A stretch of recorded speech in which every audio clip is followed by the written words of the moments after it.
Ni hao, everybody. Andy here. I am speaking to you straight from Suzhou, China, and this is my apartment. I'm going to give you a little tour of where I've been living for the past about 2 weeks. I've kind of made it my own. It's small, it's quiet, it's quaint, but it ain't bad. Let's go take a look. So as you can see, this is where I shower. It's a little bizarre. It's got these doors here, you see? Kind of turns into a little space pod.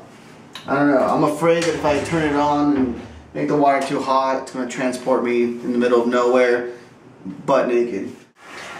So this is my Chinese toilet. As you can see, it's not just any toilet. This one has a name. Cetaphil. I think that's aspirin in America, or something close to it, but that's not important right now. What's important is I have a functioning sitting toilet, and not a hole in the ground like I'd have at work. A standard Asian toilet is just a hole in the ground with a little flusher up here. I have used it. It's different. I feel really silly doing it. I feel like I'm camping inside. That's what I feel like. Because I have to get my own leaves to, you know, clean up. That's right. I have to walk with toilet paper down the hall. It's embarrassing. But regardless, I got this bad boy right here. I also want to add that this is a new product purchased today. Not by me, but by the 2 women who clean my apartment. They're very kind, they're very loving. They laugh at me because I don't know their language. But they're sweet. And it's so sweet that they went out and bought this for me because I've actually already clogged the toilet. Haven't even been here for 2 full weeks and I've already clogged this bad boy. With paper, alright? Let's not get gross here. But these things cannot handle paper like they do in America. That's what a trash can is for, and that's how they do it here. So, anyways, moving on. Let me show you something that's very different to those in America. Now this is your standard water heater in China.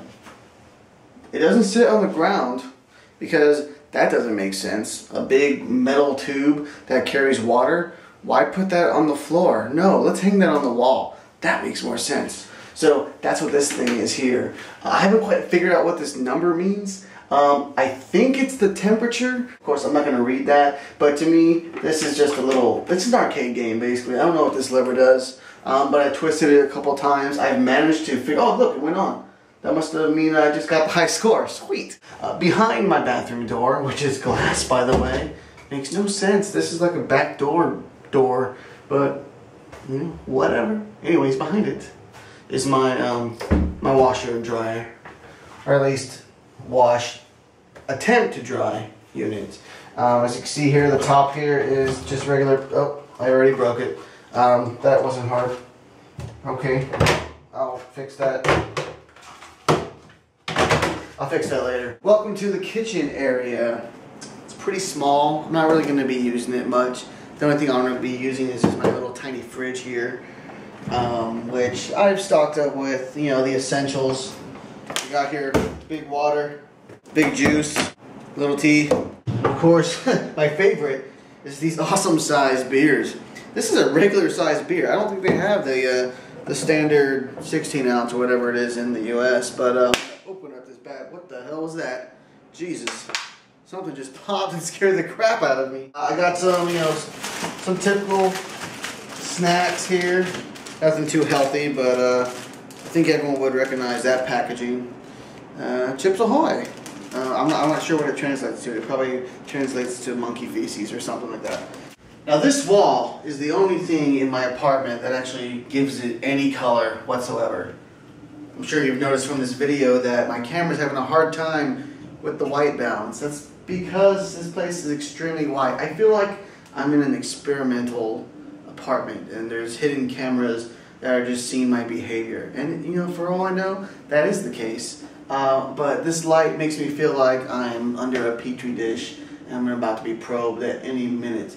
Definitely not the most complimentary light. My now somewhat comfortable bed. When I first came here into the apartment, the first night I only had sheets and I had to use the mattress that is in here. And this is it right here. I'm just gonna jump. Yeah, not much cushion at all. I think this is Dirty Jobs with Mike Rowe, obviously dubbed over in Chinese. 海滩上的一天，他要做什么？我们要先露出模组线，明白？就和我们在屋里做的一样的。自己做错了事情，还在那里狡辩。Ooh, a drama. 哎呀，行了行了，我懒得跟你说那么多，免得有些人啊说我得理不饶人。Oh, she told him. 我也是从那儿来的，所以我看得出。什么地方 This is funny. This is the Karate Kid 应该是。是的，我舅舅路易就住在那儿。路易，路易。 dubbed over in Chinese. 嘿，小狗。嘿，小狗。Oh, that's funny. 这有什么？他脑袋不怎么好使，人挺不错的。你明天。I think that was Karate Kid, Ralph Macchio. I mean, what else was he in, right? 那么在苏州呢？百里财富任务难平。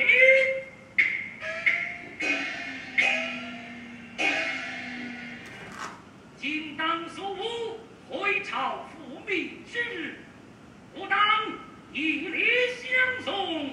那苏武现在何处？现在殿外候旨。有请。 That was actually tomorrow's weather report. That's all that was. Anyway, moving on. There's really not much left to see. I've pretty much shown you every wall in the apartment. Except for this right here. Of course, I have to have some windows. So I have a nice little window area. Nice enough to where I can stand right next to the window. Not really much to show you outside today. It's kind of rainy. I got my umbrella. And I got my pants whenever I fell in a puddle earlier today. But that's just about it there. The window's just big enough and if I ever need to jump out for any reason. But don't worry, I don't think I will. They usually have spotlights that shine up, so I think they're always prepared for jumpers. But that's about it. I've pretty much shown you every single corner and wall that you could possibly see here in my tiny efficiency apartment in Suzhou, China. But you know, it's not bad. Like I said, I've kind of made it my own. It's comfortable. I get to come home and sleep, take care of business, and all that kind of stuff. So it's been good. Hope you enjoyed. Stay tuned for more videos.